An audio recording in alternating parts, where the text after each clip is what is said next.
Hello everyone. Today we are going to solve the question number 79 of Leetcode word search. So the question says we are given a grid and a string, okay, like you can see in the example A B C C E D, and we have a matrix of characters. We need to return whether this matrix contains our string or not. Like you can see in the first example number 1, the yellow partition represents our string ABCCED, right? Example number 2, you can see there is a string called SEE in our matrix. In example 3, you can see there is no such word as ABC. So this is what we have to solve. We have to find out whether a string exists in the matrix or not. So let's see how to solve this question. We'll solve this question alongside code, and we'll also take the example of the blackboard. So what our approach is going to be initially is we'll start with each of the characters, okay, and we'll start a BFS from each of the positions. So what I mean is, so let's say, okay, let's declare our rows and columns. I do it globally so that I don't have to pass it in the functions. Now our row is going to be board.size, column is going to be board0.size.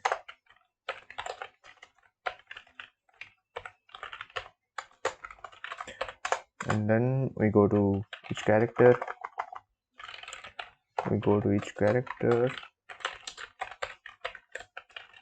Essentially do that with two for loops, right, in a matrix.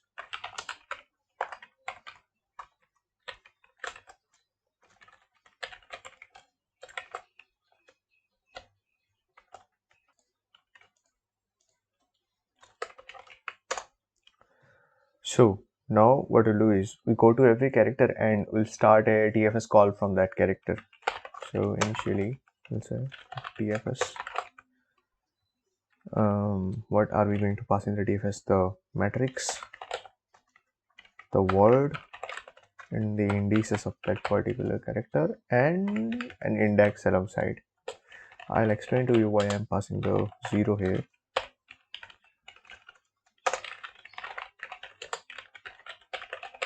So what we are doing essentially here is we go to each character and we check if DFS call is true for that character. So what I mean is, let's look at the blackboard. So I'm starting with, let's say A, okay, and then we'll pass a DFS from this character. We'll look at how the DFS works. So let's make that function as well.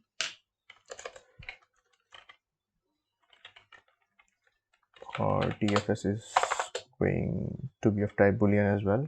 So let's call it, what is the BFS accepting?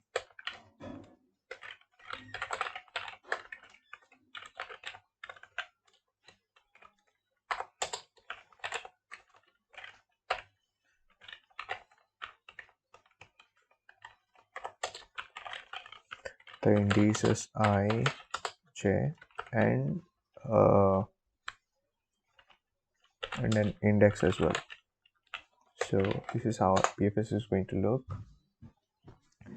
And now let's talk about why I'm passing that 0 here. So initially, since I'm starting with a character A here, right?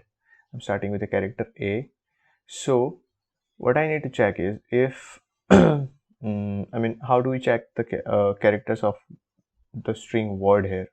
So when I passed A, I passed indices of A alongside the 0 index. So now I can check if word index is equal to board ij, isn't it? Sorry, it's going to be board here, board ij. So that's the thing regarding the index. So now I can easily check if let's say board ij, that is our A here, is not equal to word index, Since index is 0, so word index is going to be A. Not equal to word index, we know we don't have our answer here, so return false. So this is one thing. After that, suppose the character matches. Since we had A here, right? Since we had A here and word 0 is also A, so since it matches, what we need to do is go to the neighbors of A and then run our DFS. How to go to the neighbors? I like to do it using two arrays. I call one direction X, size 4. This is totally optional. You might find other better ways to do it. And 0 0. I need one more array called direction Y of size 4, and then it takes 0 0 1 minus 1. So this is essentially to visit all the neighbors of any cell. Let's say, for example, look at the blackboard. Let's say I'm at any cell C. Okay, so what are the neighbors of C? One on top, one on bottom, one on the right, one on the left. So the way to do it is we run a for loop, right? Let's call it int k equal to 0. I'm not taking I or j because I have already used ij in this function itself. K less than 4, k plus plus, and then let's say we call the neighbors as xy. So let's say int x is equal to I plus direction x of k, and let's say y is equal to j plus direction y of k. Yes. So now we are at each of the neighbors, and same thing, we run the DFS for this neighbors and see if the DFS returns true or false. So what do we pass in the DFS? We pass board, we pass word, we pass I, we pass j, and now our index is going to increase by 1, isn't it? Why is our index going to increase by 1? Because let's say the character that we start, so let's say the character that we started with was A, right? The first character here. So A matched with our word 0. Now what's next? What's next is word 1, right? The B here. So now we are going to check for this part. So for any of A's neighbor, that is we have B and S here, for any of these neighbors, our index is going to be 1. So this is what we are passing here. So we check if the DFS continues to be true for any of the neighbors. If it doesn't, then we know that we don't have an answer there. So we come out of the for loop, we return false, and yeah, that's pretty much it. But one more thing, when we move from a character, let's say, look at the blackboard please. Let's say I was at A, right? When I move from A to any of the neighbors, be it B or S, I don't want to revisit the character A that was here. So what I'll do is I'll put a star here after visiting this, right? So I'll put a star here in place of A, or any character that I visit, I'll place a star so that I don't come back to it again, because I don't want to repeat characters. Okay, so I put a star in its place, but suppose its neighbors do not give me true, so I need to set it back again, right? Because there was no use. So I'll set it back to word index. This shouldn't be too difficult to understand. So now I have reset it. Okay, so now our DFS function is going to run smoothly, but what comes at the very end, the edge cases, right?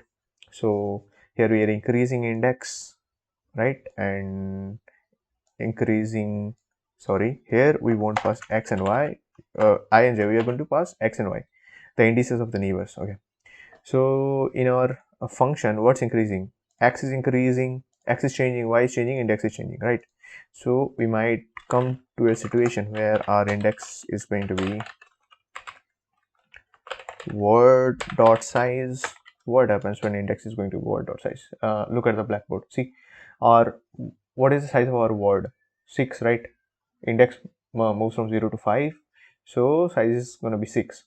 So if index at certain point becomes 6, that means we have our answer, right? We have found our whole string in the grid and we have come to index 6, so we have our answer. So if this is the case, then we say that return what do we return true. And there's one more edge case. If let's say our indices move out of the matrix, so I'll do it like this: if is safe, and I'll say I'm checking INJ. If INJ are not safe, then return false. So what I essentially mean is if INJ move out of the grid, right? Yep. So these two edge cases here, and since I have is safe function here, so let me write it down here. So is safe is going to take I and J, and it's either going to return true or false. So let's say return I greater than equal to 0, and I can be less than row, and J greater than equal to 0,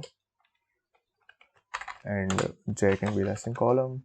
If this is the case, return this, otherwise return false. So let's see what we have. We have our bool exist function. Is safe, I just wrote it down. We have our edge cases.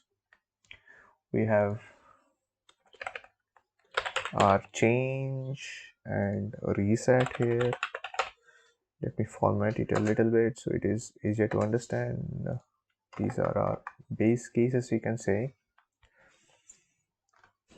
Looks good. Let's run the code and see what happens.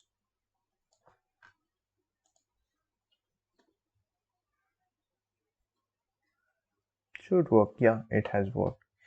So essentially the thing is, we start with each of the characters. Okay, we start with each of the characters, and if it matches, we move on to the next index, and we start a DFS call again from that neighbor itself. At the end, if we see that we have reached our index equal to word dot size, right, then we have our answer. So yeah, that is how we solve this question, basically using DFS calls. Thanks for watching. Keep watching for more solutions. Thank you.